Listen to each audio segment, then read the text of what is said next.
money come from? The biggest difference in the elections this time around, it comes from a Supreme Court ruling called Citizens United and a subsequent ruling by the DC court called Speech Now.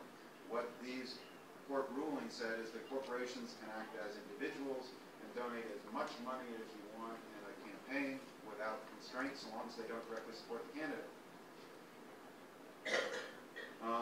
People thought that would mean companies would take over elections. Actually, that isn't true. It hasn't happened.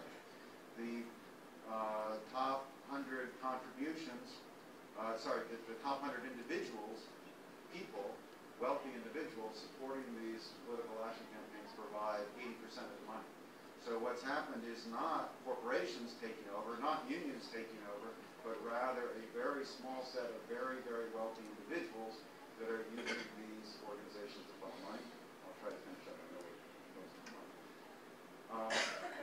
What's happening? What's happening is the Obama campaign and the Democratic Party is spending a lot of its money to advertise. It's spent $128 million so far. Of that $128 million, only $20 million has come from these political action committees from the outside. The Romney campaign has spent $175 million so far, so more money. But the more interesting thing is that most of that, $144 million of that, comes from these political action committees, from these very few wealthy individuals and these organizations. That means that the Republican committee doesn't have to raise as much money. That means that Romney doesn't have to raise as much money as the Democrats do, because it's all coming from these political action committees. So that the real change here in the United States is that, again, that money, all of that money is being used to run political ads in those swing states to make the president or Mitt Romney look more likable and to change your view of the future, either to make you anxious and nervous, that should help Romney, or hopefully shift to make you optimistic. International issues, I'll keep this relatively short, but I want to talk a little bit about implications for Argentina. Traditionally, issues with Latin America have focused on immigration. That's not going to be the case this year. Immigration is a very sensitive issue politically, especially within the Republican Party. But immigration is not the driving force right now. The issue of immigration is really tied to employment levels, and the economy will trump that. The issues of immigration, especially along the southwest border of Texas, New Mexico, California, are not issues of immigration right now. They're issues of security. People are really, really afraid and very scared of violence, particularly transnational criminal organizations, drug cartels, and not state-to-state violence. This is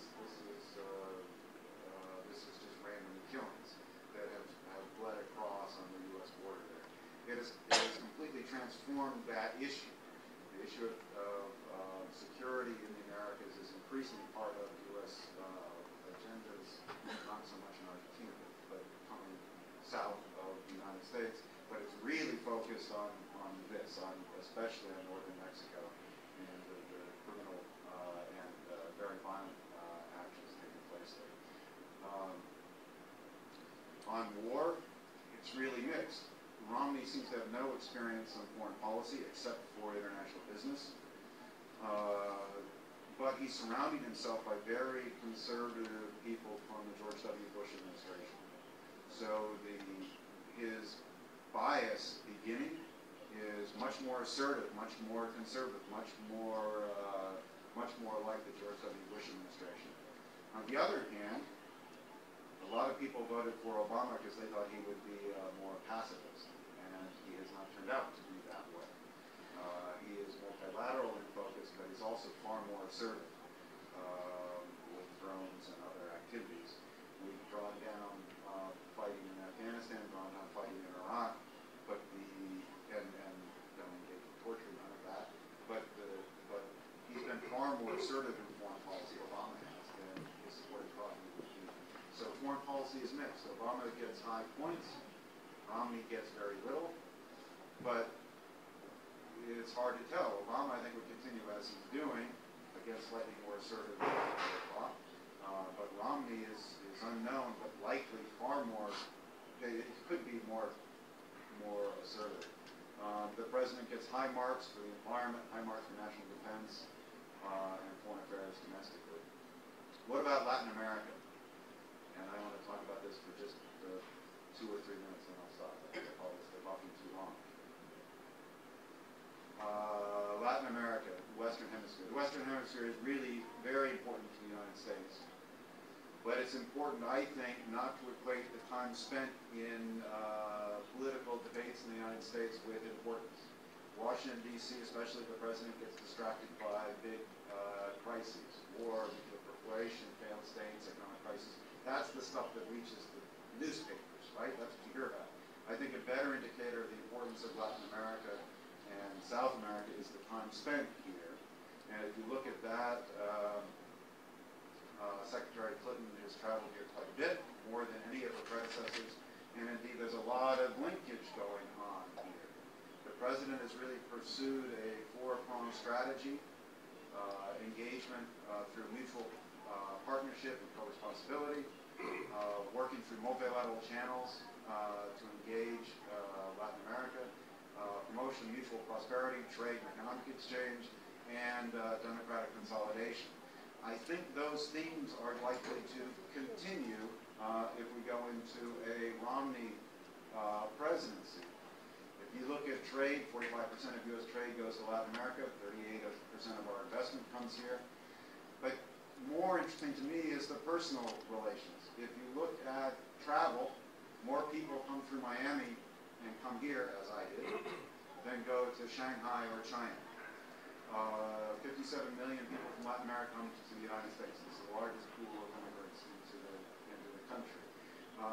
My children growing up in grade school, I grew up and I learned French and German. Now they learn Spanish and Chinese. Those are the 2 dominant languages. So I apologize for my Spanish. My children speak better, my little children speak better Spanish than I do, because it's part of the culture. There's a real cultural convergence that is going on. It's really quite striking. When it comes to Latin America, a lot of the exchanges are economic. It is important to recognize this is not like relations with China. China, Raul Pradesh would love China. He's their primary product exporter, right? The United States gives all our primary products to China too.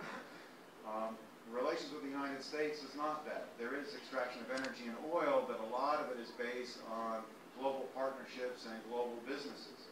In order to keep those global businesses going, though, the United States, President Obama over the last 6 months, but Mitt Romney even more, is going to push for compliance with rules regarding property rights, expropriation, etc., economic policy, import-export taxes, trade and investment policies. That's been a real bone of contention, a real issue of dispute recently. But I think, indeed, if you look at the next administration, Obama's likely to continue that. But this is one area where Romney is going to be far more assertive than the president. Mitt Romney understands international finance, he understands international business. That's his language, that's his view. But he understands it from a very rule-based, multilateral perspective. That means his tolerance for things that go in different ways is going to be very low. So I suspect that he would be somewhat more assertive than Obama has been of late. I think long-term relations with the United States are going to be very positive for Argentina, for South America, for Latin America. But there is going to be a focus on trade policies, on treatment of foreign companies. And again, I think that's going to be stronger with Romney than with Obama. I do think Romney has surrounded himself by a very conservative foreign policy team. That means he's been very vocal about being more assertive with Venezuela and Cuba. I think a lot of that is language. It's hard to tell how that will come out, but indeed he could be, given his team, more assertive than Obama is. And I think both will push for democratization and consolidation of democracy, and case, that likely means they support the British efforts for a referendum with Malvinas. But from the U.S. perspective, Malvinas is less about that than it is about energy. It is about oil in the area. And indeed, that gets back to, well, is there a way to help Argentina reshape its energy policy to be energy self-sufficient, so that the Malvinas is less of an issue? Because if we, from the viewpoint looking in from the outside, if you resolve the energy issue, Malvinas becomes somewhat less important, or is much more manageable. So, at the end of the day, what do I think? I think Obama has a small chance to win, but I think the candidate who can push the positive instead of being scared to push the positive is likely to succeed. I think nervousness helps Romney, anxiety helps Romney, and there is a lot of unemployment and economic uncertainty in the swing states where they need to compete for votes. So I think Romney will continue to stay on the negative track. If Obama can switch to being positive, I think he will win. Obama is much better than Romney on public speaking. But coming to Latin America, I think the overall general objectives vis-a-vis the United States are going to stay the same. But Romney, if anything, I think will be more assertive in terms of economics, and perhaps more assertive in terms of